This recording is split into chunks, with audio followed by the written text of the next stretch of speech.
আশা করি সকলে ভালো আছেন। আজকে আমরা ড্রাফটিং এর একটা ইম্পর্টেন্ট ড্রাফট সম্পর্কে আলোচনা করব। সেটা হচ্ছে ড্রাফটিং এ বেল অ্যাপ্লিকেশন। একটা জামিনের দরখাস্তের জন্য আমরা আবেদন করব। সে জামিনের দরখাস্তের ড্রাফটটা কিরকম হবে সেটা সম্পর্কে আমরা আলোচনা করব। তো একটা ড্রাফট যখন আপনারা এমএস ওয়ার্ডে করবেন অথবা হচ্ছে লিগ্যাল পেজে করবেন, তখন এমএস ওয়ার্ডের পেজ লেআউটে গিয়ে আপনারা হচ্ছে লিগ্যাল পেজটা সেট আপ করে নেবেন।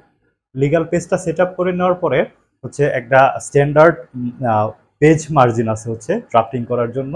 সেটা হচ্ছে উপরে 3 ইঞ্চি, বামে 2 ইঞ্চি, ডানে 1 ইঞ্চি এবং নিচে হাফ ইঞ্চি করে একটা পেজ বর্ডার বা হচ্ছে পেজ মার্জিন আপনারা করে নেবেন। সেই পেজ মার্জিনের ভিতরে হচ্ছে আপনারা একটা ড্রাফট করবেন। এটা যেহেতু একটা ছোট্ট বোর্ড, সেক্ষেত্রে এরকম এক্সাক্ট মানে প্রপার ওয়েটাতে হচ্ছে এখানে লেখা হয়নি। আমি কিভাবে একটা প্রপার ওয়েতে লিখবেন সেটা আমি পরবর্তীতে লাইন টু লাইন বুঝিয়ে দিব। তো একটা ক্রিমিনাল মামলা যখন দায়ের করা হয়, কমপ্লেনেন্ট যখন হচ্ছে কমপ্লেন দায়ের করে এবং হচ্ছে অভিযুক্ত ব্যক্তি যে নিয়ে আসে, অভিযুক্ত ব্যক্তির বিরুদ্ধে যখন একটা অভিযোগ দায়ের করা হয়, তখন অভিযুক্ত ব্যক্তিকে যদি কগনিজেবল অফেন্স হয়, আমলযোগ্য অপরাধ হয় এবং তাকে যখন পুলিশ অ্যারেস্ট করে নিয়ে যায়, তখন সে যখন পুলিশ কাস্টডিতে থাকে তখন হচ্ছে সে জামিন চাইতে পারে। হ্যাঁ, জামিনের বিধানটা হচ্ছে যদি অফেন্সটা হচ্ছে বেলেবল অফেন্স হয়, তবে সিআরপিসি সেকশন 496 অনুযায়ী সে হচ্ছে অ্যাজ অফ রাইট হিসেবে সে আদালতের কাছে হচ্ছে জামিন চাইতে পারে।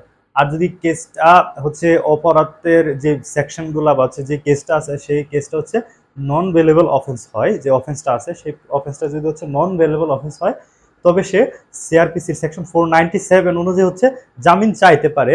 তবে জামিন মঞ্জুর করাটা না মঞ্জুর করাটা হচ্ছে কোর্টের একটা ডিসক্রিশনারি পাওয়ার। তো কোন কোন অপরাধ বেলেবল এবং কোন কোন অপরাধ নন বেলেবল সেটা আবার সিআরপিসির শিডিউল 2-তে বলা আছে। ঠিক আছে, তো এখন আমরা এখানে একটা ড্রাফট দেখব, যে ড্রাফটটাতে হচ্ছে হচ্ছে অভিযুক্ত ব্যক্তি বিরুদ্ধে হচ্ছে একটা অভিযোগ আনা হয় পেনাল কোডের সেকশন 323, 448, 352, 379 এবং 506 ধারার অধীন তার বিরুদ্ধে একটা অভিযোগ আনা হয় এবং তাকে হচ্ছে পুলিশ অ্যারেস্ট করে হচ্ছে 7 দিনের জন্য, এই পর্যন্ত 7 দিন হয়ে গেছে, পার হয়ে গেছে, তাকে হচ্ছে পুলিশ কাস্টডিতে রাখা হয়েছে। তো এখানের যে সেকশনগুলো আছে, সেকশনগুলোর মধ্যে 379 যেটা আছে সেটা হচ্ছে নন বেলেবল অফেন্স, আর বাকি সবগুলোই হচ্ছে বেলেবল অফেন্স। এখন ওই ব্যক্তি যে ব্যক্তি আছে আব্দুল মুমিন এবং আদার্স, তাদের পক্ষ থেকে শুধু আব্দুল মুমিনের পক্ষে হচ্ছে জামিন চাওয়া হবে আদালতের কাছে, এবং একটা এই জামিনের মধ্যে কি কি উল্লেখ থাকবে সেই বেল পিটিশনটাতে, এবং সেই ড্রাফটটা আমরা এখন দেখব। ঠিক আছে, তো সর্বপ্রথম আপনার হচ্ছে পেজ সেটআপটা করে নেবেন। পেজ সেটআপটা করে নেওয়ার পরে হচ্ছে এই কেসটা কোথায় দায়ের করা হয়েছে সেই কোর্টের নামটা সর্বপ্রথম লিখবে। হ্যাঁ, নেম অফ দ্য কোর্ট, এই যে এই পার্টটা সর্বপ্রথম হচ্ছে নেম অফ দ্য কোর্ট, কোন কোর্টে হচ্ছে কেসটা আছে। ঠিক আছে, কেসে আছে কোন কোর্টে, এখানে in the court of chief metropolitan magistrate Dhaka. এই কেসটা দায়ের করা হয়েছে কোথায়? In the court of chief metropolitan magistrate Dhaka.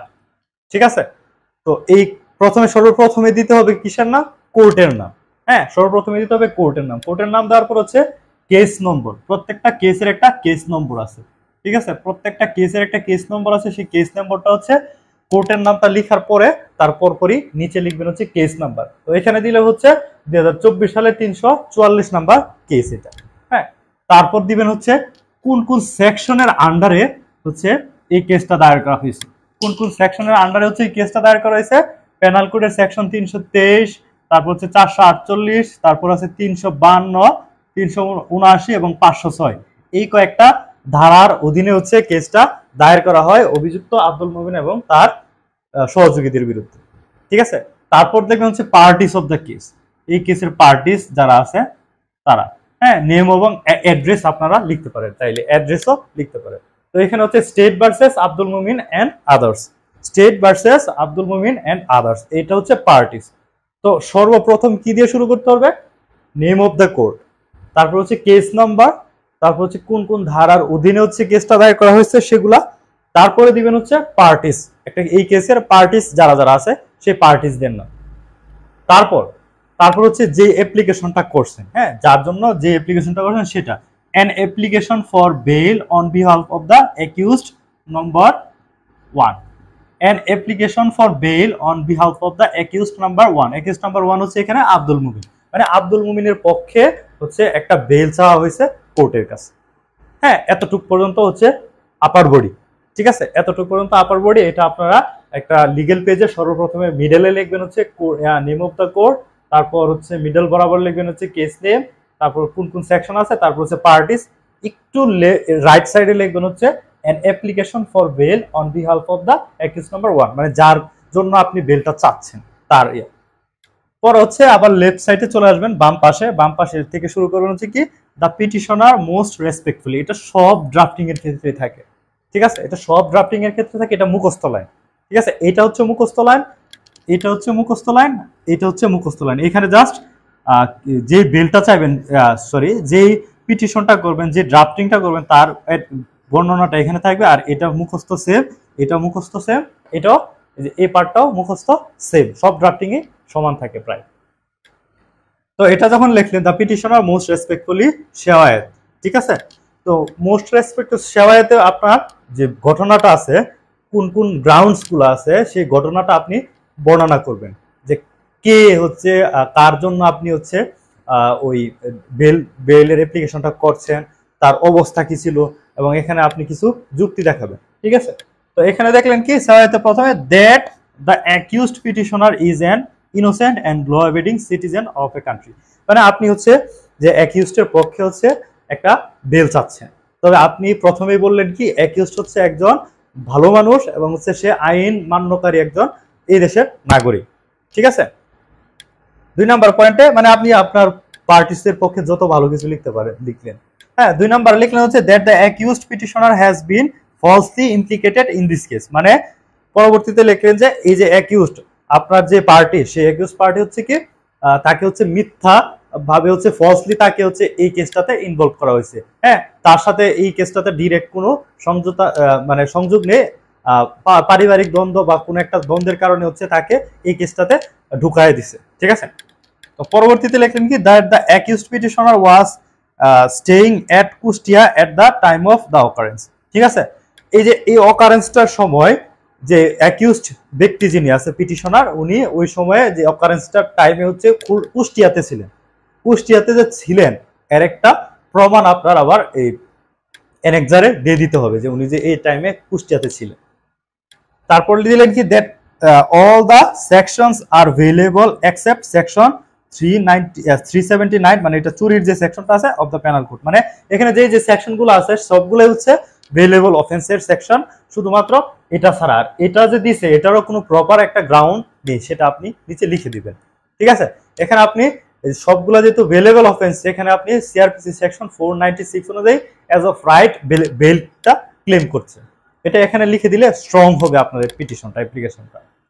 তারপর লিখলেন কি that the accused petitioner is in custody for 7 days, accused petitioner 7 দিন ধরে সে কাস্টডিতে আছে। তো তার পরবর্তীতে আরেকটা পয়েন্ট দিয়ে দিতে পারেন এরকম যে অ্যাকিউজড পিটিশনার হচ্ছে একমাত্র আর্নিং মেম্বার, যিনি হচ্ছে তার পরিবার চালান, যে কারণে হচ্ছে সে যদি কাস্টডির মধ্যে থাকে এই মিথ্যা মামলার কারণে, তবে তার পরিবারের একটা ইরিপেয়ারেবল ড্যামেজ হয়ে যাবে। হ্যাঁ, এটা আপনি আরেকটা পয়েন্ট দিয়ে এরকম লিখে দিতে পারেন। তবে এতটুক এনাফ শেওয়ায়াতের জন্য। ঠিক আছে, তো এরপর লিখবেন কি যে হোয়ার ফর, এটা একটা প্রেয়ার, এটা হচ্ছে প্রেয়ার, আপনি কি প্রেয়ার করবেন সেই prayer. Wherefore your honour would be graciously pleased to allow him to go on bail for the end of justice, মানে এখানে আপনি প্রেয়ারটা করলেন কি যে আদালত, মহামান্য আদালত, আপনি হচ্ছে ন্যায় বিচার প্রতিষ্ঠার কারণে বা ন্যায় বিচার প্রতিষ্ঠার লক্ষ্যে হচ্ছে এই যে অভিযুক্ত ব্যক্তি আছে তাকে জামিনে মুক্তি দেওয়ার জন্য প্রার্থনা করলেন। ঠিক আছে, এরপরে লিখলেন কি and for this act of kindness the petitioner as in duty bound shall ever pray, এটা একটা মুখস্থ লাইন, এটা সবগুলা ড্রাফটই আপনি দিয়ে দিতে পারেন। ঠিক আছে, এই গেল হচ্ছে একটা ড্রাফট, যে ড্রাফটটা আপনি করলেন হচ্ছে কি একটা বেল অ্যাপ্লিকেশনের ড্রাফট আপনি করলেন। ঠিক আছে, একটা বেল অ্যাপ্লিকেশনের ড্রাফট করতে গিয়ে এখন কয়টা পার্ট আছে, এই যে এটা হচ্ছে সর্বপ্রথমে আপার পার্ট। আপার পার্টে লিখবেন কি কোর্টের নাম, কেস নাম্বার, তারপর হচ্ছে সেকশন এবং হচ্ছে পার্টিসদের নাম। তারপরে হচ্ছে একটু রাইট সাইডে লিখবেন হচ্ছে আপনি কি অ্যাপ্লিকেশনটা করছেন, an application for bail on behalf of the accused number 1, accused number 1 এর পক্ষে হচ্ছে আপনি অ্যাপ্লিকেশন করলেন। হ্যাঁ, তারপরে আবার লেফট সাইডে চলে আসবেন দ্য পিটিশনার মোস্ট রেসপেক্টফুলি, এখানে যে শেওয়ায়াত আছে সে হাওয়াতে আপনি আপনার গ্রাউন্ডগুলা উল্লেখ করলেন। এটা হচ্ছে একটা পার্ট, এবং লাস্টের দিকে দুইটা পার্ট আছে, সেটা হচ্ছে একটু রাইট সাইডে লিখবেন পেপারে, লিগ্যাল পেপারে একটু রাইট সাইডে আপনি আপনার প্রেয়ারটা লিখবেন, আপনি কি প্রেয়ার করছেন আদালতের কাছে। প্রেয়ার করে শেষে এই যে এটা একটা মুখস্থ লাইন, এটা আপনারা মুখস্থ করে নেবেন, এটা আপনারা লাস্টে লিখে নেবেন। এই হচ্ছে একটা বেলেবল অফেন্সের একটা বেলের অ্যাপ্লিকেশন। ধন্যবাদ সবাইকে।